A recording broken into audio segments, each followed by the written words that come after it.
дуруд ба мухлисони варзиш. барномаи дар шабакаҳои иҷтимоӣ имрӯз бо ҷолибтарин хабарҳо рӯи экранҳои шумост. оғоз мекунем.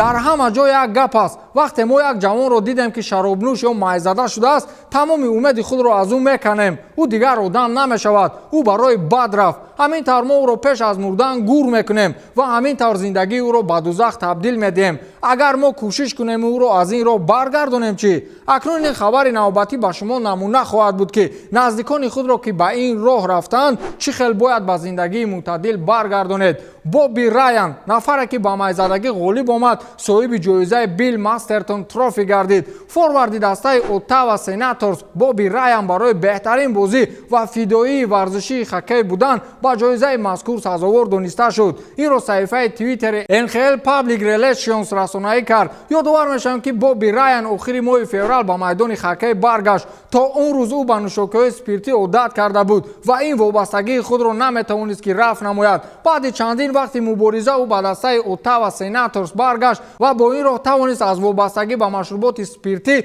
дурӣ биҷӯяд ва инак яке аз беҳтарин хоккейбозони лигаи миллии хоккей аст. хулас фаҳмидед дӯстон, ирода ки мустаҳкам бошад, аз ҳама балоҳои ба сарат омада халос хоҳӣ шуд. фақат боварӣ доштан дар кор. тамом.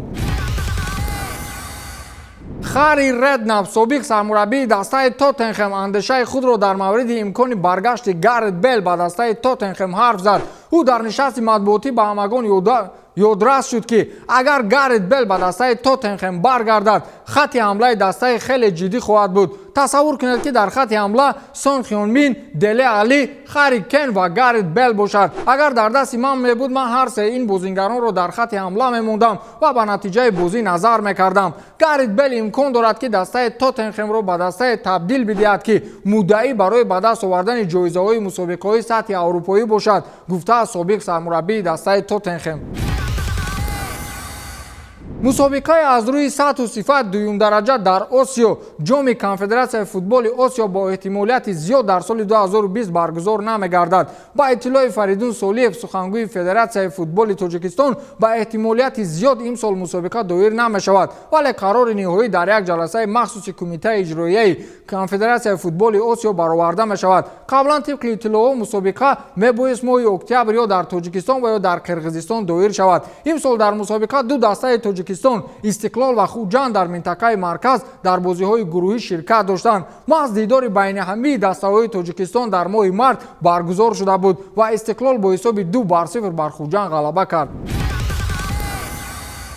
Челси дар бозори трансферӣ фаъолтарин клуб маҳсуб меёбад. бо хариди охирини худ аз тими Байер, Кай Хаверцро бо маблағи 72 миллион фунт стерлинг, дар маҷмӯъ 90 миллион бо мукофотпулиҳо аз ҳисоби хароҷот барои бозигарони нав аз дигарон хеле пеш гузашт. Челси дар байни маҳдудиятҳои молиявие ки вобаста ба бемории COVID-19 аз куҷо чунин маблағи калон пайдо кард, Челси дар маҷмӯъ барои бозигарони нав наздик ба 240 миллион фунт харҷ намуд. лондониҳо аз ҳисоби фурӯши бозигарони худ дар маҷмӯъ 40 миллион евро ба даст оварданд. Челси аз ҳисоби фурӯш ва хариди бозигарони нав дар 3 соли охир 84 миллион фунт зарар дидааст. ҳамчунин сол то сол сарфи маблағҳо барои маош низ меафзояд ки феълан маоши бозигаронаш ба 263 миллион фунт расидааст ки ин 40 миллион аз мавсими гузашта зиёд аст. Челси барои он ки Контеро аз мақомаш ба истеъфо бифиристад, аввал 26 миллион фунт ҷубронпулӣ пардохт кард. ду бозингари Манчестер Сити ба коронавирус гирифтор шуданд. ҳимоятгар Эмерик Лапорте ва нимҳимоятгар Риад Маҳрез ба бемории COVID-19 мубтало шуданд. дар ин бора сомонаи расмии бошгоҳи англисӣ хабар додааст. айни замон ҳар ду бозингар дар бознишинӣ дар хона қарор доранд. на Лапорте ва на Маҳрез нишонаҳои коронавирус надоранд, аммо дар таркиби хуни онҳо ин бемории сироятӣ ошкор шудааст. Манчестер Сити нахустин бозии худро дар мавсими нави Премер-лигаи Англия рӯзи 21 сентябр дар меҳмонӣ бо Вулверхэмптон баргузор мекунад.